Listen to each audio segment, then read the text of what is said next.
Oh. Oh, dear. Well, now, I expect you young people would all like to play some jolly round game, would you not? What's it to be? Cards or consequences? Consequences? Oh, Mrs. Jennings, consequences. In my experience, they always lead to improprieties. Improprieties? Oh, there. What have I said? Rather of casino, perhaps, Mamma? Oh, well, cards, then. Now, you young ladies, who will help me with the table? If you will all excuse me, you know I detest cards, Lady Middleton. If I may play the harpsichord. Marianne cannot keep away from that instrument. It has a perfect tone. Indeed. Now, Miss Lucy, don't sit all alone over there. Come over here and join us. Excuse me, Mrs. Jennings, but I promised little William that I'd finish his scarf. I couldn't bear to disappoint him, the little love. There. I told him not to expect it, but I know the lamb is secretly counting upon it. Oh, dear little... Are you sure it will not hurt your eyes? Oh, not the least little bit, I do assure you, Ma'am. Really? Are you quite sure? Well, then, we shall be just four at cards. Excellent. I was about to say that perhaps Elinor would be good enough to help me wind my wool. That would leave us only 3 at cards, miss. If you ask me, ma'am, they wish to be together to chat about their particular beaux. And we are not to hear, I fancy. Well, I can answer for it that Miss Dashwood is a very fine young fellow indeed. Is that not so, Elinor? But as for Miss Lucy there, she's such a sly little creature. I'm sure I don't know where her heart lies. Well, I do, I assure you. And I can tell you in confidence that her beau is every bit as smart as Miss Elinor's. Is he not, Lucy? Well, if there are only to be 3 of us at cards, let us cut to see who is to sit out. Dear. Elinor, if you would be so kind.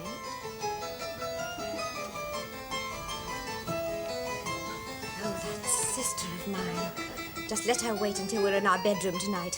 That's all. No, please, you two play. It is of no consequence to me, I can assure you. Oh, please, Lady Middleton. I'm glad to have this opportunity of speaking with you, because since our last little talk together, my mind has formed a plan. And you, Elinor, are to be part of it. I? What plan is this? You probably know, do you not, that if Edward has any preference for one profession above another, it is for the church. I believe that is so, yes. Well, my idea is that he should take orders as soon as possible, and that through your good offices, your brother might be persuaded to give him the living of Norland. And on the strength of that, we might marry almost at once. There. Is that not a splendid idea? I wonder I had not thought of it before. But, Lucy, surely my interest would not be necessary. Mrs. Dashwood is his sister. I would naturally be only too happy to do anything I could for Mr. Ferrers and yourself, of course. But really, I feel my word would not make any difference. Oh, Mrs. John Dashwood would never agree to his going into the church. Surely you realise that. Doesn't stand nearly high enough in the social scale for her liking. And neither, I suspect, do I. Oh, look, get it all tangled. No, leave it to me. I'm so sorry. I sometimes think it would be the wisest thing to put an end to the whole engagement, if no one at all is prepared to help us. I didn't say that. I only said that my help should not be necessary. What would you advise me to do? Carry on against all opposition and follow the dictates of our hearts? Or give in to the wishes of his family? I would very much like to know your opinion, Ellen. Surely the opinion of a totally indifferent person such as myself is of no great value in a matter like this. It is because you are totally indifferent, as you say, that I ask you. If I thought for one moment that you had a personal interest of any kind, your opinion would not be worth having. However, I see you are unwilling to give me your advice. Please forgive me for mentioning it. I'm sorry to appear unhelpful, but I really fail to see what I can be expected to do. There you are.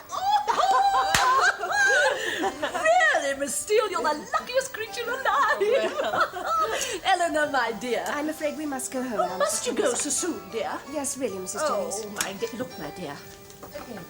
I'm glad of this moment to speak to you on your own.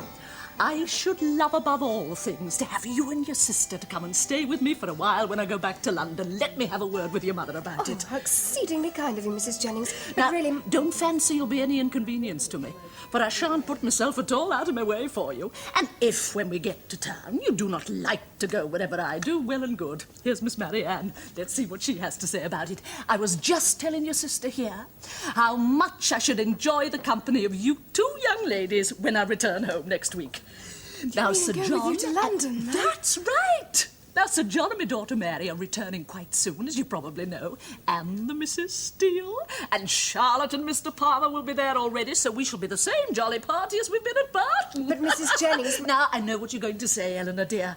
I'm sure your mother cannot possibly object to the suggestion, for I've had such good luck getting my own two gals off my hands that she will surely think me the properest person alive to take charge of. I'm sure she will not... Now, what does Miss Marianne say about Thank you, it? ma'am. Your invitation is exceedingly kind. On my own behalf, I'd like to accept it, if I may. Marianne. Well, oh, my dear! Oh, that's excellent! Oh, splendid! Oh, we'll all have such fun together, shall we not? Now, if you can but persuade your sister here that she will be quite safe in my charge, It's not I will that at once speak to your mother and make all the necessary arrangements. Oh, you sweet things. Oh, I'm so delighted. It'll be like having my own dear daughters back with me again. And if you get tired of me, you can talk about me behind my back and laugh at my odd ways, and I shan't mind a bit. I am delighted with the plan. It is exactly what I could wish. But, Mamma, will you not be lonely? Me? No, of course not. Mary will look after me and keep me company. No, it is very right that you should go to town. Every young woman should learn about the manners of London at some time in her life. And besides, I have a little scheme of redecoration for your bedrooms, which can now be performed without inconvenience. So go along with Oh, you. thank you, Mama. There is still one objection that, in my opinion, cannot be removed. Oh, and what is that, pray? Yes, prudent, Elinor? My objection is this. Though I think very well of Mrs. Jennings' heart, she is not a woman whose constant society can afford us much pleasure, or whose protection will give us consequence. That is true, my love, but you will be much in the company of Lady Middleton. Is that really so much better? If Elinor has such fine scruples about whom her companions shall be, then I have not. I'm sure I can put up with every inconvenience with very little effort.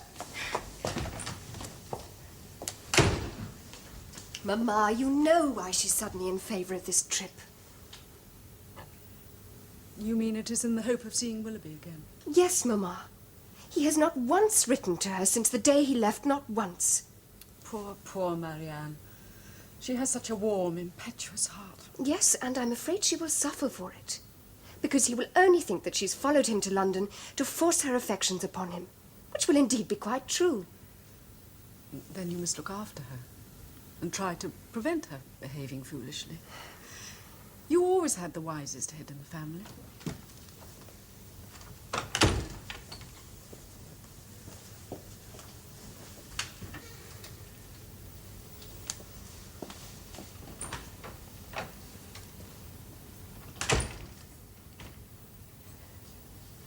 Marianne, if we are truly to go on this trip to London, then I think we should first discuss thoroughly... Yes? What did you want to say? No matter. I see that it is already too late.